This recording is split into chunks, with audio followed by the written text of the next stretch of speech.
Hi all, my name is Esther and today I want to take you in how I choose my colors for a new sweater. So basically I start with first the base color, the color that I want the whole sweater to be throughout the whole sweater, like in the sleeves, in the front panel and in the back panel, and maybe like the collar.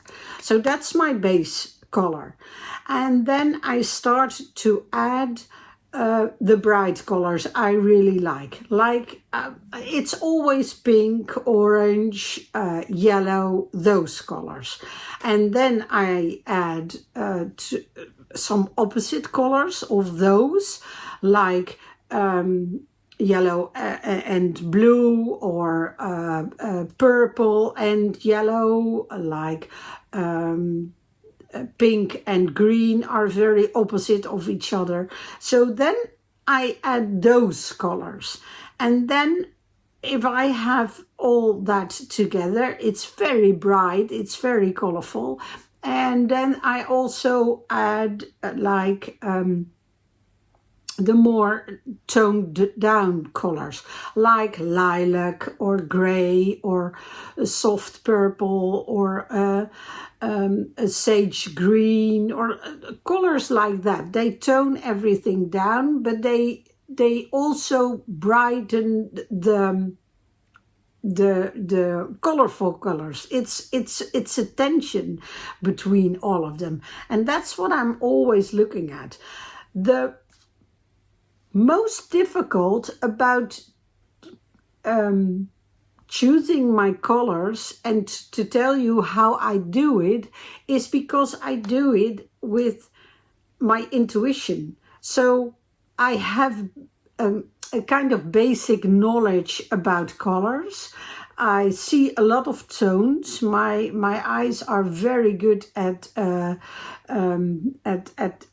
looking at colors. Some people have a very much more basic see much more basic tones, but I see a lot of different shades. And so that's a thing. And then the intuition thing, and then there's my heart. It needs to speak to me. It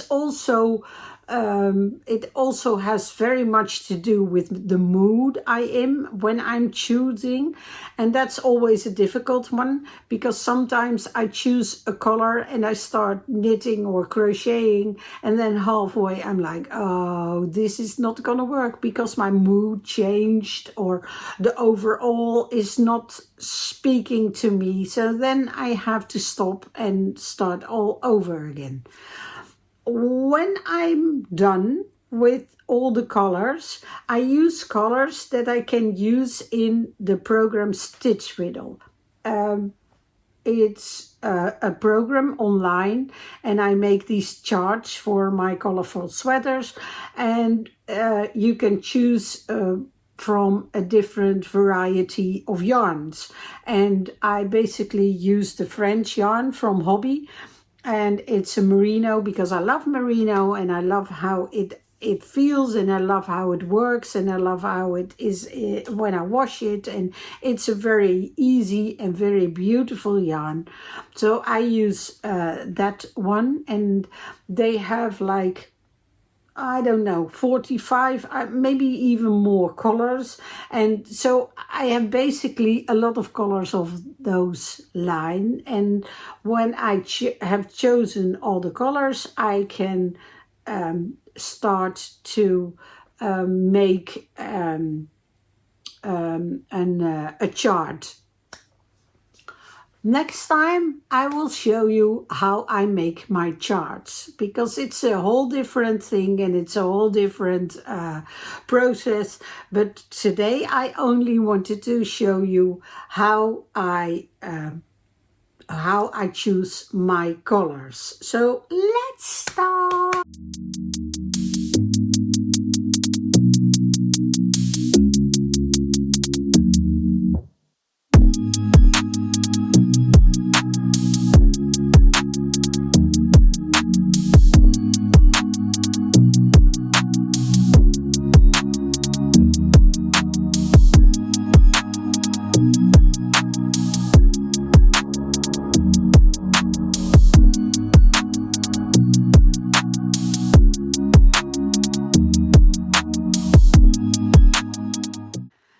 I told you, I have chosen my colors. I know the different, I know all the colors, I know the numbers, I know how they are. So now I start to make a chart in stitch fiddle. I will show you that in another video, how I do that, how that process is going.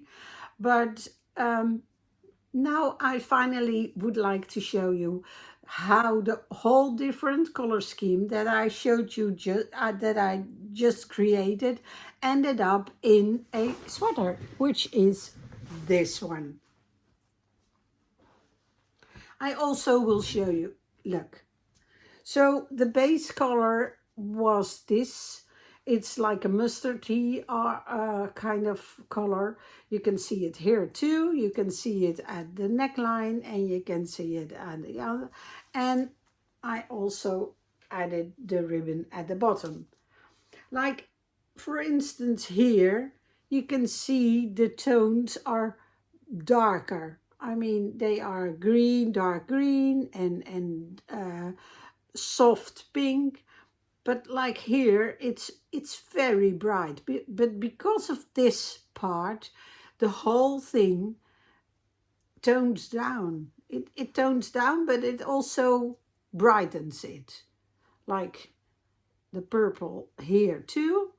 It's a very dark one, but because of that, because of this lavender, the whole thing becomes, you can see the tension in it. And that's what it's all about for me. For me, colors need to create something special, something exciting, and not like if you use like the pinks and the orange and the yellows, yes, of course it will be nicely together because they are all in the same group of colors. But if you add green or you add dark purple, it becomes way more interesting. So it's a tension. It's always like this one. You can see it here. This is a very soft blue, but with the bright green and the bright, the orange here, it pops out. It gives it a little bit special. So that's how I use color. I can't I can't tell you anything more about it. If you would like to know something specific, please ask me and I'll be happy to tell you. Well, thank you for watching for now, and